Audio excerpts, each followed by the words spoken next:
This is the BEMA Podcast with Marty Solomon. I'm his co-host, Brent Billings. Today we are joined by special guest Kate Schmidgall, the founder and director of BitterSweet Creative and the founder and editor of BitterSweet Monthly. In 2014, she was named Young Entrepreneur of the Year by the DC Chamber of Commerce. Kate, welcome to the show. Thanks very much. One of my favorite people, Oh. Kate and Dave, have been just wonderful, amazing friends.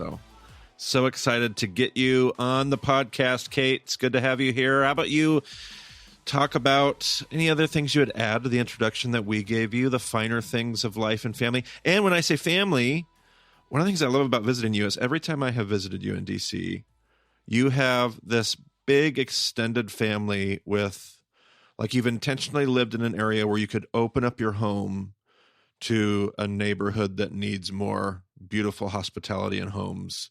So your family is even, not that you have to talk about their names and identities, but like your family. Tell us about your family and all of the finer things of life, Kate.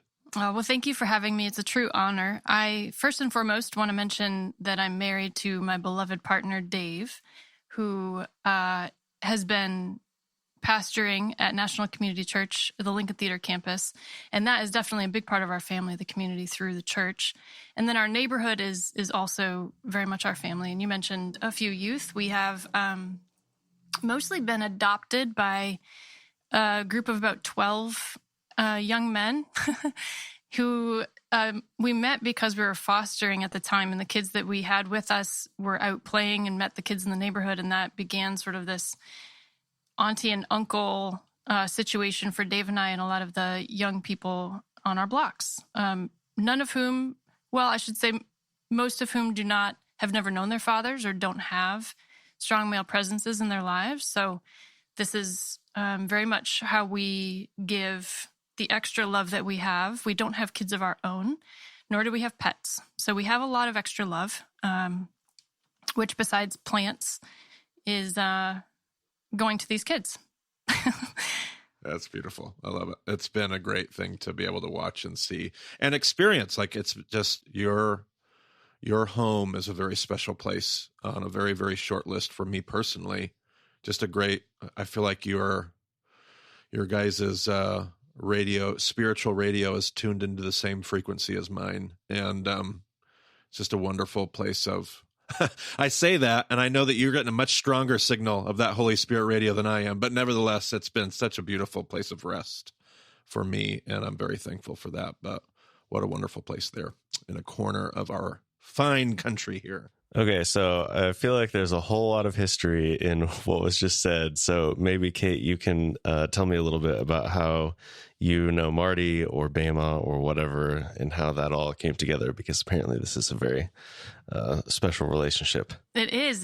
And Marty, it's an honor. Every time you come, Marty is well loved in DC, and BEMA has been part of the teaching at our church at the Lincoln Theater, specifically for many years, actually. Dave and I have been listening along for a few years and then hosted a group just prior to COVID of about 40 people who came to our house every week to listen and discuss. And that is one of the joys that COVID stole from us. But then it continued past that in smaller groups, virtually. A lot of the people kept listening, including myself, with a Bible study with my mom every Sunday.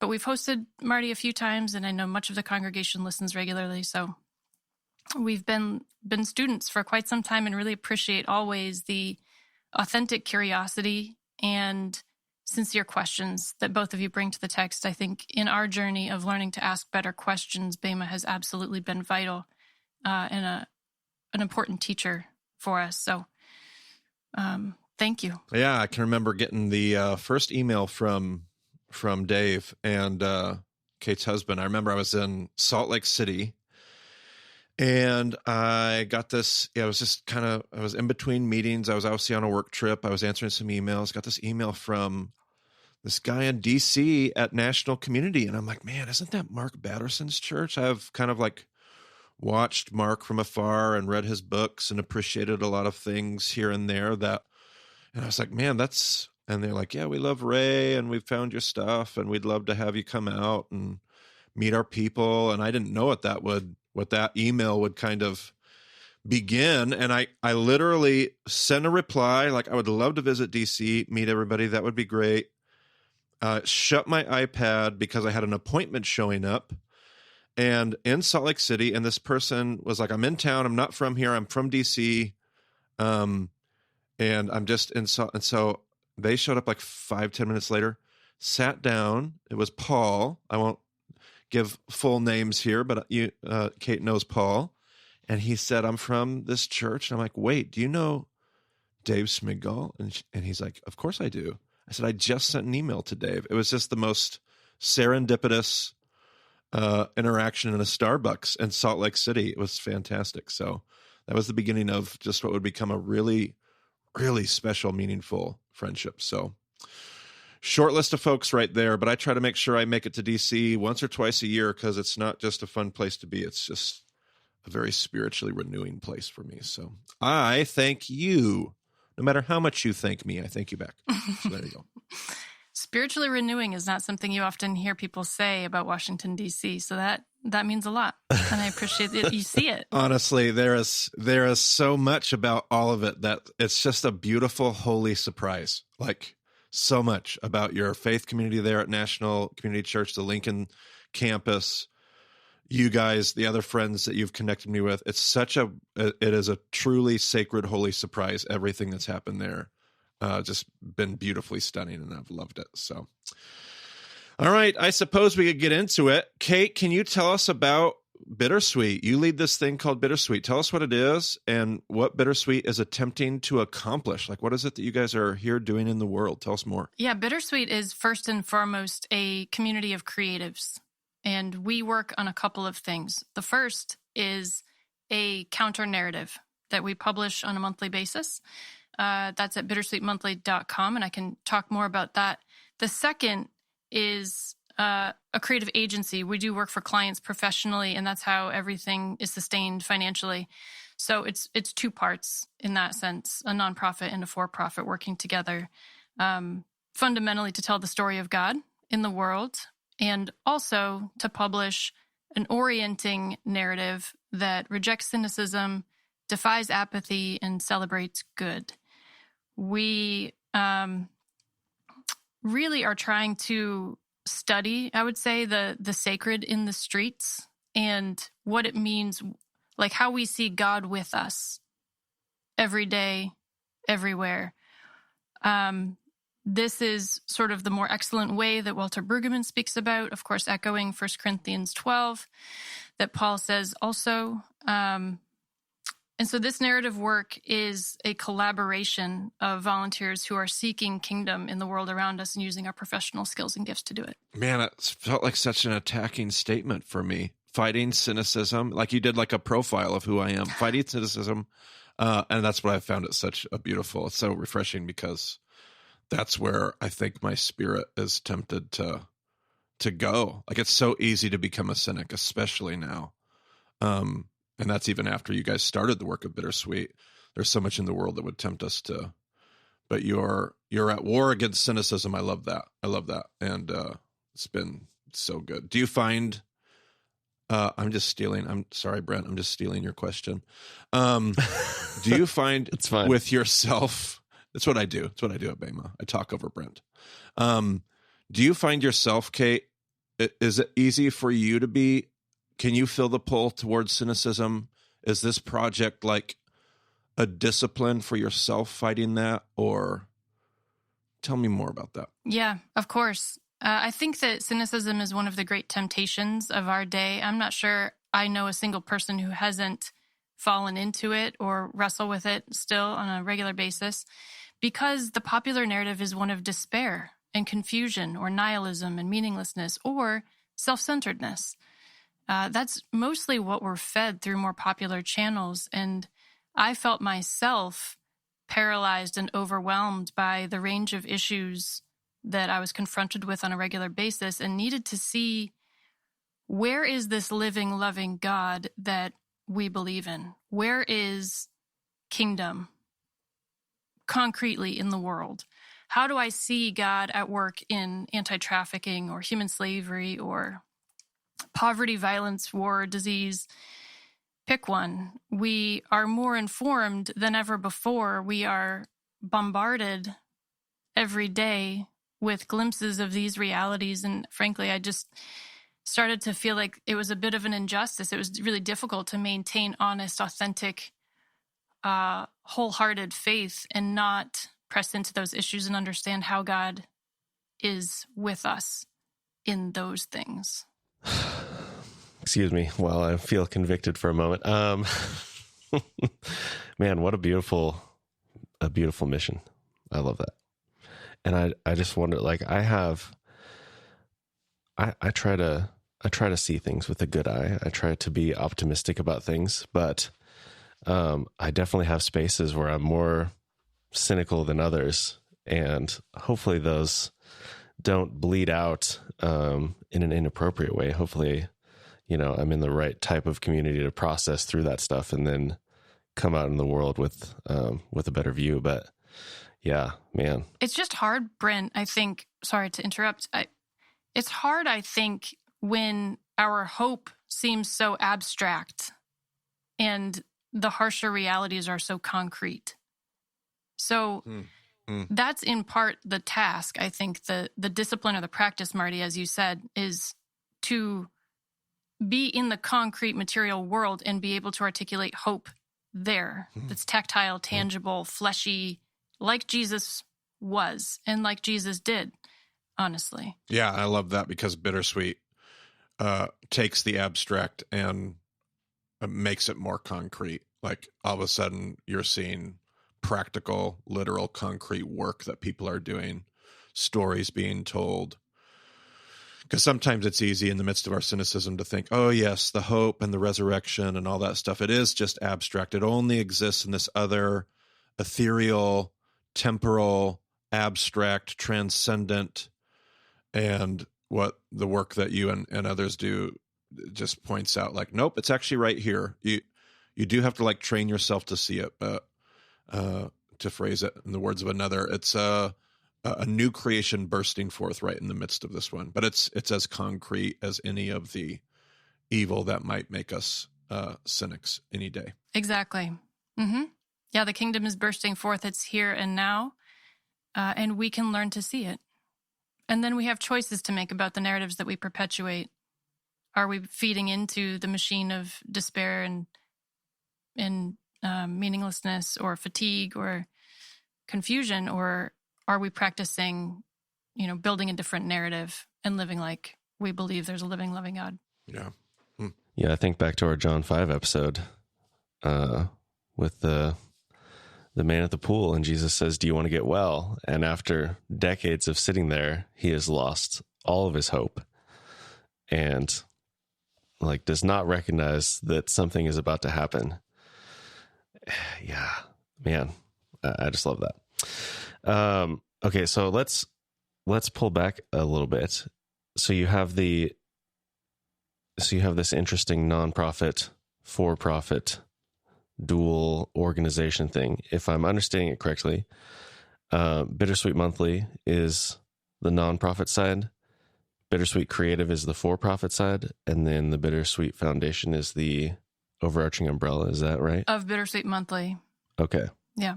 So tell me about how you came to that business model. What is the experience like of operating in that way?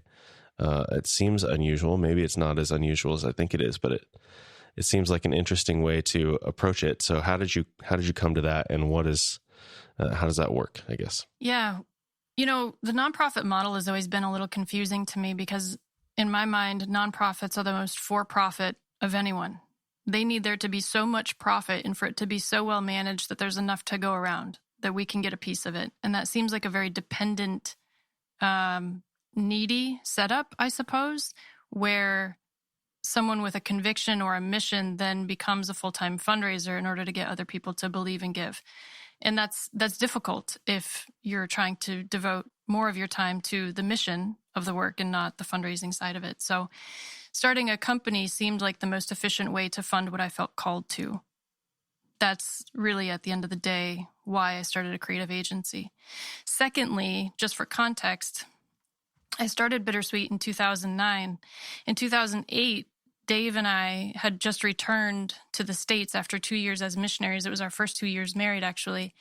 And because we raised support for all that time, I didn't think there was a viable way for me to continue raising support to fund a story operation that, frankly, I had a hard time communicating why storytelling was important at all or what this would look like. So again, just what I know how to do is work. And if I could work hard enough to fund the calling, then it seemed efficient and wise.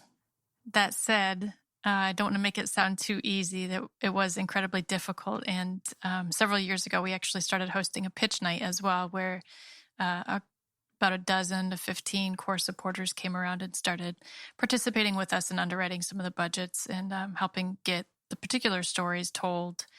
That has been a little bit less necessary during COVID because we haven't traveled and had some of the hard costs associated with storytelling. But still, I need to give a shout out to all those who have been walking alongside us side by side and investing in these stories for the past several years. Good golly. Well, I'm going to ignore even more conviction already as a nonprofit fundraiser. I do love that what you did was you took this situation and as a creative, like not even like before you're even galvanizing and harnessing the creative work of so many other creatives, you even use that same creative urge and sense to go, okay, what's another way to do this? How can I be about the same stuff and without having to use the same old models that for a whole list of reasons don't work? And you just forged like this new reality. And you were like, well, I'm going to create box number C. Thank you very much. And I'm aware you're not the first person to ever come up with that idea, but I love watching it work with other ways and it's just such a cool part. And it does, it changes the dynamics of the conversation. It changes what you're able to do, what you're able to focus on, the dance that you either have to do in a for-profit world or a purely nonprofit world. You've changed that dance to where it's not nearly as awkward to be a faith-based for-profit or a nonprofit fundraiser. You have reordered how that operates, and that's really fun to watch. It is convicting as somebody who lives in a world of fundraising. I understand what you're talking about, which is why I'm just going to keep on moving to the next question. There we go. So, what is your greatest challenge in that nobody caught? I don't know if we may caught that joke, but I don't want to talk about uncomfortable things, Brent. We do enough of that. We do enough of that. I'm here to interview. That's what I'm here to do. Kate, thank you. Thank you for saying things always in a way that's beautiful and convicting and challenging and invites us to think new things. So in light of that, what's the greatest challenge in your work? Tell us about or what's your greatest reward and or joy? Like, what are the hardest things about what you do at BitterSweet? And what are the best things about what you do at BitterSweet? Mm-hmm. Yeah, the challenges are definitely around churn, just the churn of a regular production or a regular publication. It's nonstop and very concurrent. And also everyone who contributes their time and talent to the BitterSweet Monthly counter-narrative volunteers that time. So right. It's a collaboration of conviction, really, which means that we're constantly doing a little bit extra. So the pace of it is difficult. And then with COVID, obviously, traveling became a non-starter. And so that has been difficult over the past couple of years. But even within that, as we get back to storytelling and visiting organizations and listening to people's stories deeply, it just has reminded me how profound of an experience it is to sit and listen to people's stories whose lives are not like my own, and how expanding that is. And then how profoundly humbling and challenging, refining it is to steward that person's story with honor and respect, and also apply your creative craft or your artistic lens to it and hope that it carries their story in the way that they would want it to be carried.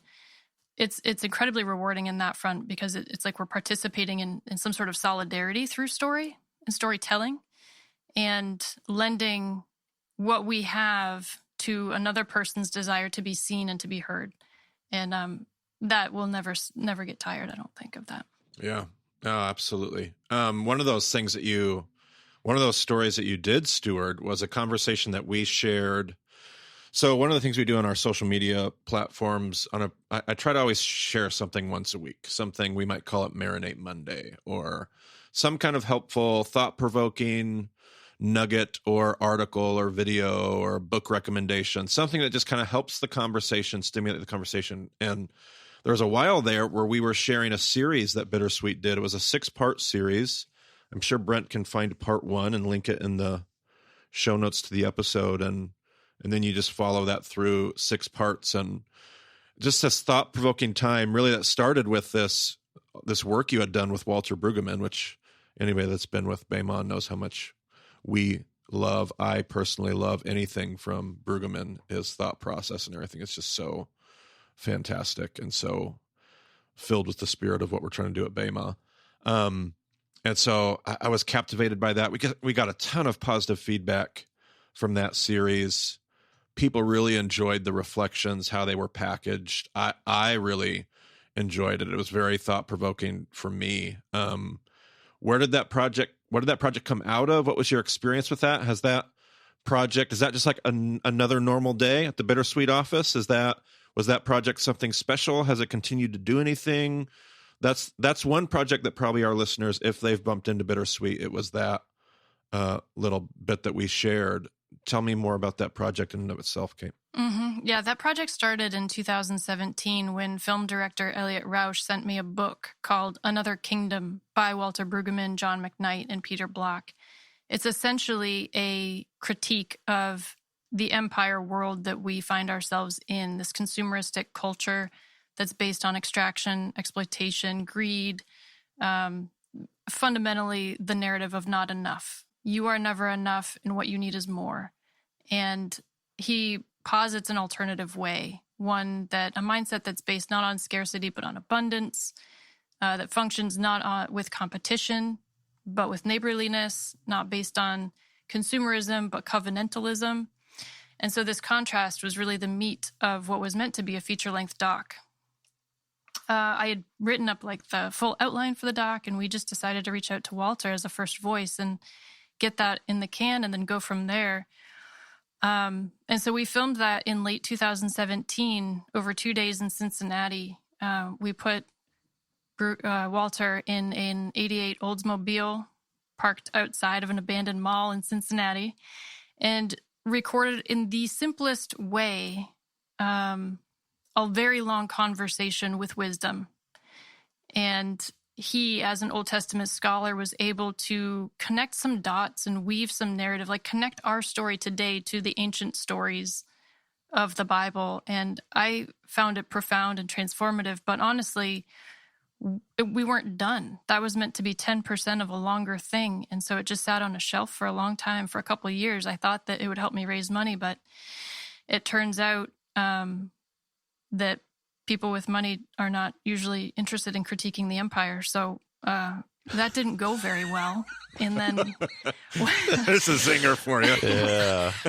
When COVID hit and we couldn't travel and tell the stories we were used to telling, we had to look within and on the shelf, and there this footage was. And so we resurfaced it, and Brandon Bray and I collaborated deeply over many months to put together that 6-part series. And it seems like it was timely and incisive for that moment that we were in. And I hope it holds true for many years to come. Yeah, it felt, it just, that the 88 Oldsmobile really grabbed me from the beginning. First of all, because it's like a really weird setting for an interview, but also because it's more or less the first car that I drove. So I was like, oh, hey, I recognize that car. But how did you, I mean, I guess you just reached out to him and he was willing to talk. But how did you decide that was the setting that you were going to do? Why not just, in his living room or something? Because I feel like that the visual aspect of that was so unique that it drew me in before the conversation even started. So yeah, it was very effective. Yeah. I have to give full credit there to Elliot as the director. That was his intuition and vision. And I think that part of why it was so right was that here we have wisdom calling aloud in the streets. Here we have truth spoken in a very unlikely place that we may not ever look or expect to find it. Also, much of what Walter teaches us is about how this commercialization of every aspect of our lives has perhaps hollowed us out in some ways that we need to pay attention to. So the backdrop of the abandoned mall becomes poetic in that sense. Yeah, I thought that was a really cool choice. The whole thing was designed just super well. Like, even without, like, I'm no amazing artist that does a great job of critiquing some of those intuitive, but you just feel it. And I was like, oh, this is so, there's something about sitting in an Oldsmobile with Walter Brueggemann that feels so appropriate to, it was like, there was almost a sense of like, not secrecy, but like, hey, this is all around us, but we have to pull away enough that we can actually talk and think about this. And we could do it in a Lamborghini and it just wouldn't feel quite right. So let's grab an 80s Oldsmobile and do it there. Like, that was just so, things that I can't even articulate well, but I loved it from the opening scene. As it drives across the bridge, I was like, oh, I'm in through the hazy fog. What's funny is I actually ended up having to buy that car in order to use it. So I bought it and then sold it to my brother after the shoot. Oh man! Hopefully you could have gotten way more money out of me if you would have just hung on to it and told me Walter Brueggemann sat there and talked about the kingdom. I would have been like, "Give me a price. It's mine." That's amazing. I should have. Oh goodness. There's also. Well, sorry, Brent. Just one other thing I would say about that. I think it's hard to create content in a world that is so noisy and not feel like you're just adding to the problem. I'm sure that you can feel this in some ways. So the question is, what can we create that's truly nourishing, edifying, orienting, hope-building? Yes. That helps us live more faithfully. And that is part of why we didn't want to do fast cuts and a lot of B-roll, things that you might expect from a film. Yep. Because this is not entertainment. This is teach me how to live. I want to be faithful. Yeah, it can't be tinny or shallow. Like, it can't be glossy. Like, we're going to talk about hope because the world is so cynical. Like, the work that I've ever seen you guys do has depth. It's not a glossy, like, we're going to kind of like lay this over the chaos. It's that we're going to get into the middle of the chaos and we're going to find the daisy growing in the cracks of the concrete sidewalk. That's part of what makes it so effective, is it's not the B-roll, it's not the expected, it's not fighting cynicism by ignoring, it is fighting cynicism by being honest and very present and direct. And that is very beautiful and powerful. I appreciate that, Marty. Thank you. So on that idea of the depth of the Walter Brueggemann story that you told, like, you've been doing this for years, gathering these stories, telling these stories that I think on an individual basis for us as viewers are like really refreshing and life-giving, but you're exposed to that all the time. You live and breathe it. Like, is that exhausting? Do you have to like numb yourself to it sometimes? Like, what is your own internal process going through all of these stories and gathering them and finding new stories? And just tell me what life is like for Kate in that regard. Well, honestly, Brent, I feel like the overwhelm and the paralysis that comes from my own feeling, ignorant to the harsh realities and the big issues that end up in my feed every day, that's far more exhausting than pressing in and then being in to understand and have handles for how to participate in restorative and redemptive work. Knowing that it's happening, I don't have to be so bombarded or deluged by it. I actually have agency to understand and participate, and therefore to worship more fully, because I have a picture of God with us that is in my concrete material world through people. And so it also teaches us how to live. So no, I actually find the story work, the seeking of kingdom and story, to be energizing and filling of my soul and my spirit. And without it, I feel often narrow, I guess, and I felt that way in COVID with the isolation. It was like the first time I could sit with another person and just be hit like a wave with the difference of their lived experience to mine, and feel so refreshed by the infinite goodness of God that knows everything about them and everything about me. And my world just gets bigger and bigger and bigger. My heart gets enlarged by studying God and others. So I would say it actually has the opposite effect, and that maybe that's paradoxical, but it's just been my experience that it's energizing and not exhausting. Well, I would say the kingdom is paradoxical, so that probably fits well with the general idea of things. So that's great. Yeah, it feels very good eye, bad eye. We talk about in session 3, the rabbinical idea of having a good eye, a generous eye that gives light to the rest of the body, versus that cynical eye, the bad eye, the evil eye, and how great is that darkness. And I hear a lot of those echoes in what you're sharing there. And it reminds me of, I'm going to quote Rob Bell here, everybody, so brace yourselves. But Rob used to say, he would talk about people that come up and they kind of gripped by their cynicism. And he would tell stories of the beautiful, like these moments where kingdom breaks through. And one of the lines he says is you've seen that, and I can, referring to the negative, like you've seen all that negative and that, but I've seen this.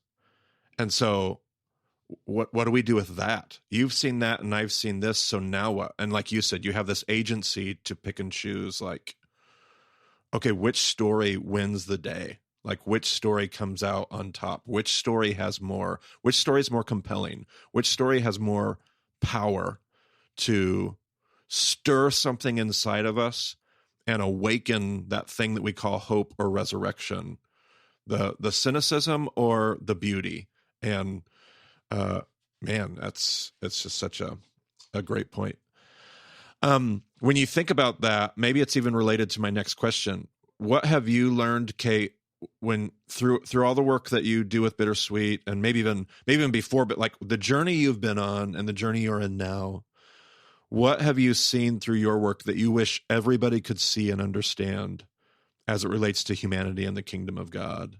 Is it similar to the things we've been sharing and talking about? Is there something that you would add to that? What is it that you wish, if you could have this magical Staples easy button, the spiritual Staples easy button, and you could just hit it and everybody understood, what would that thing be that you wish you could just open everyone's eyes to in the snap of your fingers? Yeah, I would love to see everyone have a fresh revelation of what it means for the spirit of the resurrected Christ to be living in them, and therefore the gospel is still unfolding in us and around us all the time.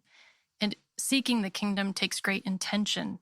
But when you do that, when you learn to see God in others and every other, and the kingdom in your neighborhood, it is very freeing and a source of great joy, and connects us to meaning in sort of a covenantal body of humans. So I hope that you are refreshed with that conviction and brought to life by the possibility of studying the gospel as it unfolds in your world, and that you might practice seeing differently and freshly and newly, and then try to put words to that in a way that builds others as well. What is maybe a story that you haven't told through BitterSweet that like got you into this whole mindset? Like what was the like inciting moment where you're like, okay, this is, because you talked about like, oh, you had these convictions, and so you started the for-profit side of things so you could follow out this mission. Like what like drove you to do that? Like what was the story that you found and you're like, oh, I need to tell stories like this? There was actually one particular moment when I was very young, pre-college, like 18, and at a missions week at our home church. And I don't remember much about anything else except that there was this moment where a missionary had traveled across the world, the whole half the world. He'd come a great distance at great expense to stand in front of a crowd and present about the powerful work of God in his context. And it was the worst presentation I have ever seen. And I felt this injustice sort of rise up that says, we have got to do a better job telling the story of God. This should not be the best we can come up with. He needs to be doing the work in that context. Let's keep that going. But where are those whose call is actual storytelling in a way that honors the work of God and his presence in the world, and not expecting people who are not, frankly, desiring to be in a storytelling capacity to expect that of them. So that is pretty much how I chose a journalism major and made my way into the student newspaper world and then into creative services. And that's really the driving question that's with me now. There's got to be a better way to tell the story of what God is doing around the world. And where are the creatives and how can we bring them to life by doing this speaking work that is ours uniquely to do as artists? Man, what a relational, covenantal response to that, even as a young person. I have sat through many of those presentations too, and all I did was critique the presenter and yet you saw it as this larger, not just an individual sitting in front of a room, but like there are many of us here, and somebody, like, we all need to be working together so that somebody covers that, covers that because that's their gift. And that's convicting just in a vacuum by itself. That'll preach. What are your dreams, Kate? And we've kind of been, like, I guess I'm asking the same question about a million times over, so my apologies for that. But what are your dreams you have for, whether it's BitterSweet or the kingdom of God or just your corner of the kingdom or the kingdom universal? Go as big or as small as you want to with that. But what are your biggest dreams for the kingdom of God and what, golly, I don't know. So, okay, here's full disclosure. I'm going to break in with this thing. So Kate gave me this book the last time we were together. You can put this in the show notes, Brent. It's Breaking Ground. It was edited by Ann Snyder and Susanna Black. Yep. And it's a collection of essays. And usually, like, I'll get books like that, a collection of essay books. And I'm like, okay, I wasn't like entirely optimistic, true spirit of a cynic. But man, these are like they're so captivating. They're energizing. They're from all kinds of different practices, disciplines, vocations. They're from conservatives and liberals, and everything is thinking in this unique way about a different kind of conversation. Like every essay, like I'm not reading a single essay where I'm like, oh yeah, I totally get this. Like, oh, I see where this is coming from. I see where this is going. It's like every essay is like fresh. And like, there's this thing like, every morning, like I'm reading 4 essays a morning, and every morning I'm walking away from this study like, oh goodness, I can see the world. It's I don't even know what I would call it. It's like it's a little dream ignition. And so I think that's the question on my brain for you, and you're responsible for it because you gave me the book. But what are your dreams, and what do you see happening? Because apparently there are people out there that even in the midst of a pandemic, they're still dreaming, and they're still saying there's a new way to see things. And how about you, Kate? Mm-hmm. Tell me more. Yeah. And there's still people creating, and this is with a world that seems hell-bent on destroying itself. To create within that environment is really something profound and sacred. And so we celebrate that and want to participate in it. Breaking Ground is a partner of BitterSweet and has been a wonderful collaborator for us. And if you like that, Marty, then I would also just plug quickly Comment Magazine, which is the more quarterly version of that book. But when it comes to books, BitterSweet is beginning to publish books. We're going to publish our first, Practice Flourishing, by Dr. Andrew DeCourt later this year, along with a children's book series called Journey Books, named for my goddaughter, whose name is Journey, to help children be expanded into this others-centered, self-giving love way, and get them sort of infused and inspired with those convictions at an early age and teach that covenantal neighborliness. So those are big things.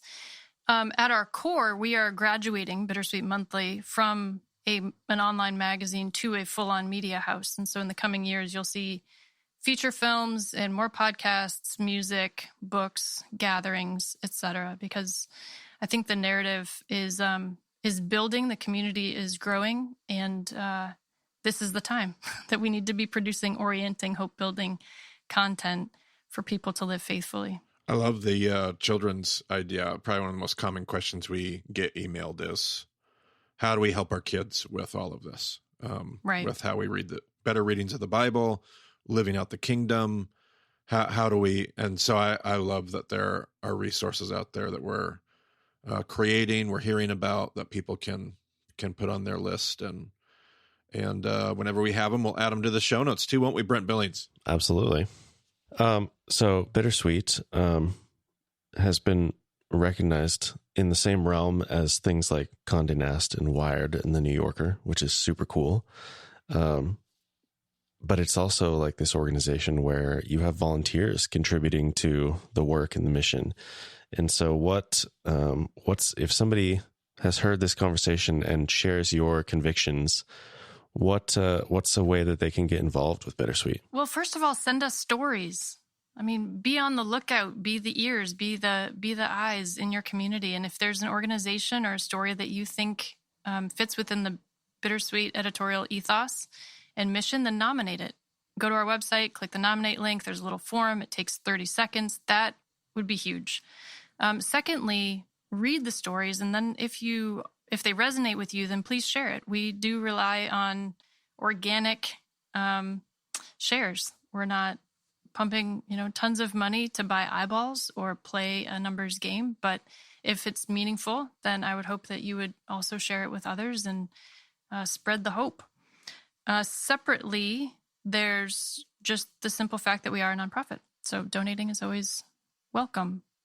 But I'd also prefer the sharing and the nominating even more than that. We get that. And that's part of why we love to share all this stuff, is that more people find it. And we just get to keep discovering new things, great resources.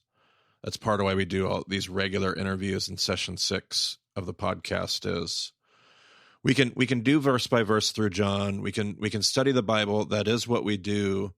But we also want to bridge that same gap between the abstract study of the text and the concrete living out of the kingdom. And it's one thing to just listen to a podcast and study and do the thing and have a discussion group. And it's another thing to like, it's harder work. It's more work to then get up and get hands dirty and figure out what we do with that, whether that's in the things that we support and share, or the stories that we physically get involved in and participate in, or the new things that we create. And so we just want to share some of those things, because these interviews will make somebody go, that was the thing I needed to hear in order for me to do whatever the next thing was. And so that's why we're having these conversations, and it's just so good and helpful, and hopefully for everybody else that's true too. But Kate, is there anything else that people need to know? Anything else that you're super excited about? Anything, this is it. This is, what else does Kate Schmidgall need to tell the world from our little platform and corner? What else? Well, everyone is a storyteller. And I think when we ask why story, that is alone a really good question. And so I would want to offer just one little nugget from Stanley Hauerwas, where he says, story is the fundamental means of talking about and listening to God, the only human means available to us that is complex and engaging enough to make comprehensible what it means to be with God. And so as storytellers, every one of us carrying stories within ourselves and then also paying attention to the stories of others and the stories we perpetuate, in order to challenge the sweeping stereotypes and begin to dismantle that popular despair that we're tempted by, we need to counter confusion with wisdom, and we need to counter numbness with empathy. We need more imagination in the face of fatigue, and we need to be ready with conviction when we are tempted into cynicism. Mm.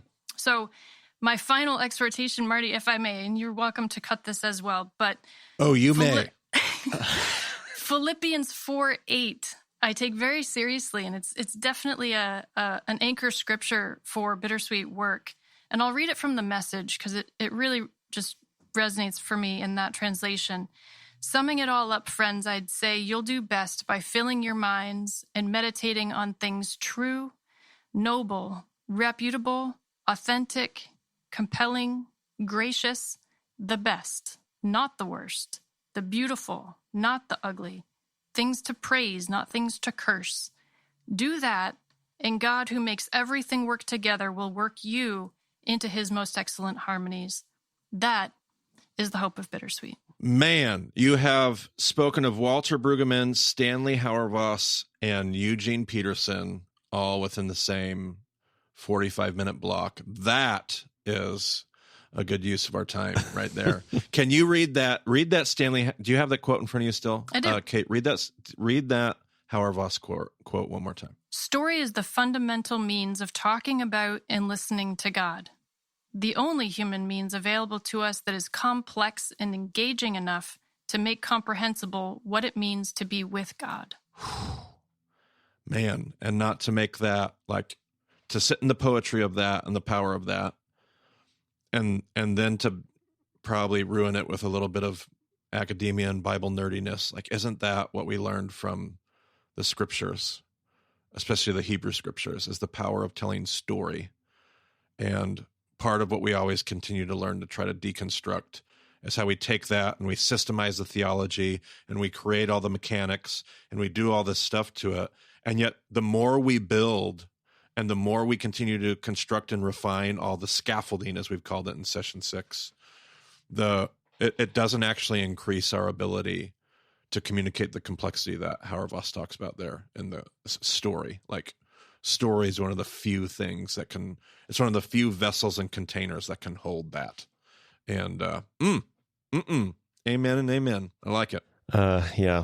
Philippians 4:8 is one of my probably top 3 favorite passages. And it's even good in the Message, I'll admit. Yeah, heck yeah. The Message has some bonkers wording sometimes. But yeah, that was beautiful. So thank you for sharing. Well, I've got a whole bunch of links that I'm going to put in the show notes as far as how to find you. But if there's anything you want to call out specifically, Kate, on how people can get connected. The absolute best way is bittersweetmonthly.com to follow along in reading. And we do post to Instagram regularly, the stories and whatnot. And then our newsletter also would keep you up to date if you wanted to send us your email. We promise not to spam you. It's just once a month. Perfect. I love the once a month format. Not that we do anything like that, but anyway, well, thank you so much for joining us, Kate. It has been absolutely wonderful conversation. And yeah, for any listeners, if you want to get a hold of Marty, you can find him on Twitter at Marty Solomon. I'm at EIBCB.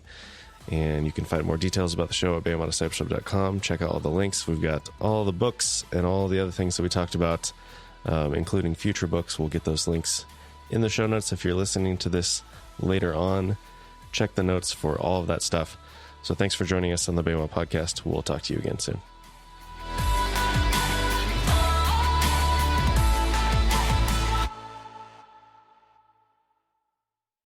Are you Canadian, by the way? No, but I was born and raised in Maine, so as close as you can get me. Okay. Because I definitely was hearing a little bit in the out. And about.